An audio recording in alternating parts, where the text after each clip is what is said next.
Hello guys, welcome back to She Code. So in our top 100 code series, our problem 38 is to find repeating elements in an array.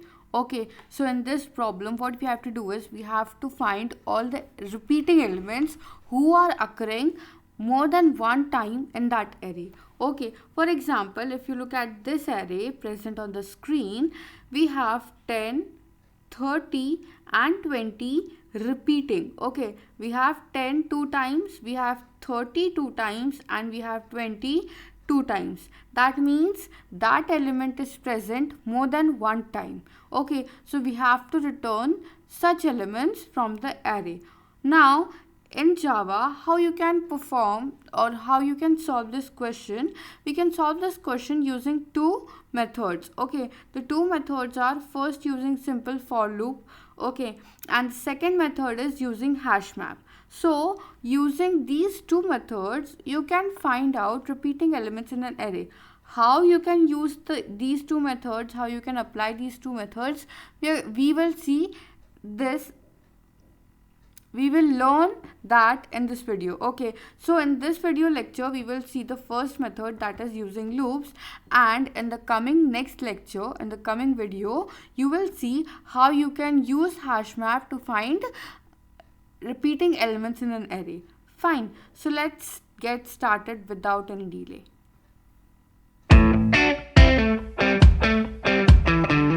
So starting with the first method में हमने discuss किया कि हम loops use करके हमारा repeating element find out करेंगे. तो loops use करके कैसे करेंगे? फॉर एग्जांपल ये हमारा एरे है, ठीक है. तो हम पहले क्या करेंगे, हम एक लूप यूज़ करेंगे to traverse through this array. ठीक है, पूरे एरे में हमारा ट्रैवर्सल करने के लिए पहला लूप होता है.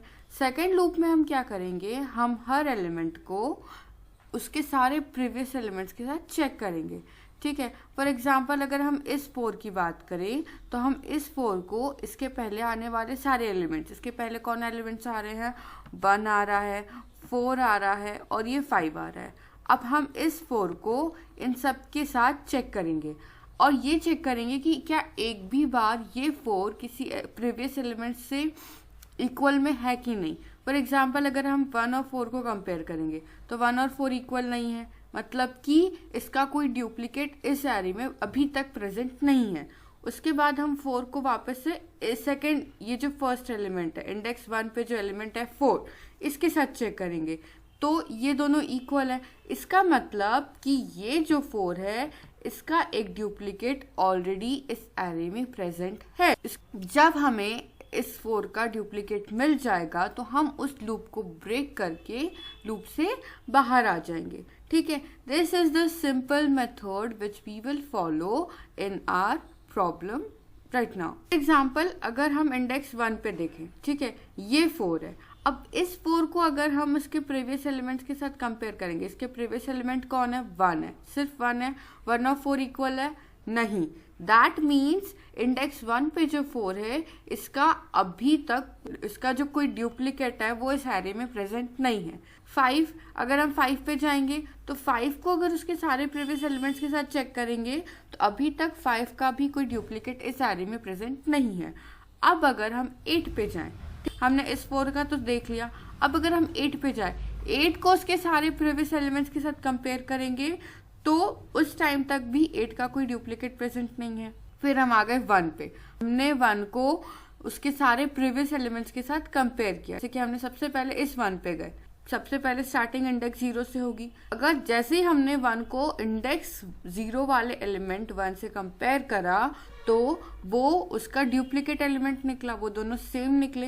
दैट मीन्स कि इस इंडेक्स पे जो 1 है इसका एक डुप्लीकेट ऑलरेडी इस एरे में प्रेजेंट है. जैसे ही हमें पता चला कि उसका डुप्लीकेट प्रेजेंट है, that means it is occurring more than one time in that array, then we will exit out from that loop. Our aim is to find if that element is occurring more than one time in that particular array. As soon as we find out that element is having a duplicate, we will exit out from the loop. So without any delay, let's start with the program. Here we have a main class. I'm creating another function just to find out the repeating elements. Find repeating element. That's it.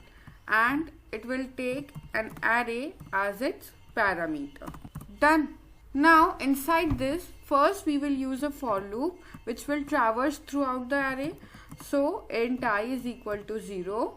I should be less than length of array and I plus plus. After every iteration we will increment the value of I. Next thing is, I'm creating a variable of Boolean data type which will check duplicacy. That means I'm naming it as duplicate. Initially we will keep the value of its duplicate variable as false, because initially we are expecting that every element is present only one time. It does not have a duplicate value in the array.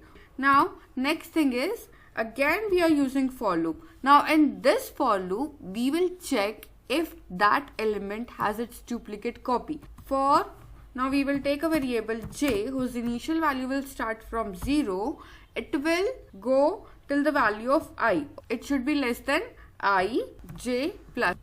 If element present at index I is equal to element present at index j, that means that element is occurring more than one time in that array. मतलब कि यहाँ देखा कि कोई एक element को अगर हमने इंडेक्स, कोई भी एलिमेंट अगर उसके प्रीवियस किसी एलिमेंट्स के बराबर है, that means that element is occurring more than one time. It is having its duplicate copy. उसकी कोई डुप्लीकेट कॉपी एरे में प्रेजेंट है. तो हम यहाँ पे अगर ऐसा कुछ हो रहा है तो हम क्या करेंगे, हमारे इस डुप्लीकेट वेरिएबल की वैल्यू ट्रू कर देंगे. और जैसे ही हमें हमारा डुप्लीकेट एलिमेंट मिल गया, हम एरे को ब्रेक आउट करके, एग्जिट आउट करके बाहर आ जाएंगे.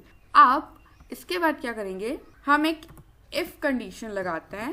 इफ इज डुप्लीकेट, मतलब कि इसका मतलब क्या है, ये इफ कंडीशन कब चलेगी, जब इसकी वैल्यू ट्रू रहेगी. ठीक है, अगर इसकी वैल्यू ट्रू है तो ये इफ कंडीशन के अंदर जाएगा और यहाँ पर हम हमारा डुप्लीकेट एलिमेंट प्रिंट करवा लेंगे. That's it. बस हमने क्या करा, हमने पहले एक फॉर लूप यूज करा, ट्रैवर्स करेगा पूरे एरे में. उसके बाद हमने एक वेरिएबल लिया जिसका डेटा टाइप बूलियन है. ठीक है, बूलियन डेटा टाइप मतलब either it will be having a false value और ट्रू वैल्यू. इनिशियली हमने फॉल्स रखा. इसका मतलब ये है कि हम इनिशियली ये देख रहे हैं कि हमारे जितने भी एलिमेंट्स एरे में प्रेजेंट है वो सिर्फ सिंगल है. दैट मीन्स उनका कोई डुप्लीकेट प्रेजेंट नहीं है. फिर हमने एक फॉर लूप लगाया. इस फॉर लूप में हम क्या कर रहे हैं, एरे के उस एलिमेंट को उसके प्रीवियस सारे एलिमेंट से कंपेयर कर रहे हैं और चेक कर रहे हैं कि क्या वो इक्वल है. अगर वो इक्वल है दैट मीन्स कि उस एलिमेंट का डुप्लीकेट उस एरे में प्रेजेंट है. अगर वो इक्वल मिल गए तो हम क्या करेंगे, इस डुप्लीकेट वैल्यू को ट्रू कर देंगे. डन. और ट्रू करने के बाद हमें हमारा वो एलिमेंट मिल गया जो बार बार रिपीट हो रहा है, तो हम इस फॉर लूप को ब्रेक आउट करके बाहर आ जाएंगे. फिर हमारे इफ कंडीशन लगा के हमने चेक कर लिया कि अगर ये इफ कंडीशन कब स्टार्ट होगी, अगर इस डुप्लीकेट की वैल्यू ट्रू रही. ठीक है, अगर इसकी वैल्यू ट्रू है दैट मीन्स हमारा जो रिपीटिंग एलिमेंट है वो हमें प्रिंट होके मिल जाएगा. ये तो हमने एक फंक्शन बनाया है, ये पूरा एक फंक्शन है. अब इसको हम हमारे मेन मेथड में कॉल कर लेंगे. के लिए हम क्या करते हैं, हम एक एरे बना रहे हैं. इस एरे को आप स्कैनर क्लास यूज करके खुद से भी अपने पसंद का एरे बना सकते हैं. अभी हम एक प्री डिफाइंड एरे ले रहे हैं.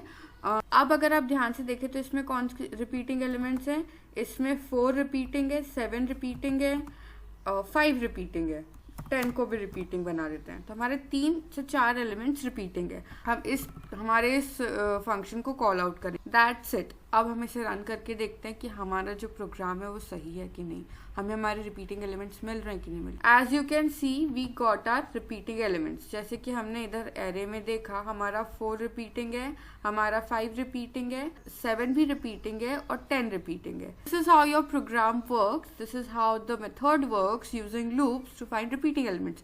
This program is quite important. Okay, it may be asked in various placement assessments होते हैं, वहाँ पे पूछा जा सकता है, इंटरव्यू में पूछा जा सकता है. It's quite important. अगर हम इसकी बात करें, टाइम कॉम्प्लेक्सिटी की बात करें, तो इसकी time complexity big of n square है. ठीक है, because we are using 2 loops over here. That means यहाँ पे इसकी complexity big of n square है. अब जैसे कि हमने इनिशियली डिस्कस किया था कि इसका एक सेकंड मेथड है using hash map. to find repeating elements of array we can use hash map as well. तो वो हम next video में देखेंगे, part 2 of this problem. So उस video में we will be comparing both the methods and we will find out which method is more efficient. If this video was helpful to you, do subscribe the channel, like the video, share it with your friends who are practicing Java or preparing for college placement. Thank you. Bye bye. Happy coding.